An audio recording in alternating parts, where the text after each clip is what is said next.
Alright, the YMCA is having a third annual 5k run and fall family fest on October the 19th. The race starts at 8:30, but check-in time is at 7:45 at the YMCA, and the 5k entry fee is $40 per person, and I have put a link in the description to where you can register. After that, between 10 a.m. and 1 p.m, which is free to everybody, you don't have to be in the race to do this, so it's free for everybody of all ages.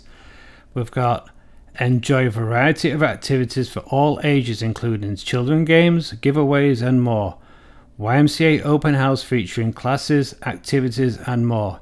Enjoy delicious food options, explore local vendors and resources. Everyone is welcome to join us for the day of health, happiness and community. Free and open to everyone.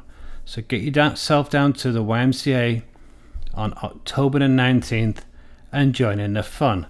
Maybe you want to run, but you don't have to run, you can walk. So do the 5k walk if you don't want to run 5k. Alright, so the link again is in the description. Alright, thanks for watching.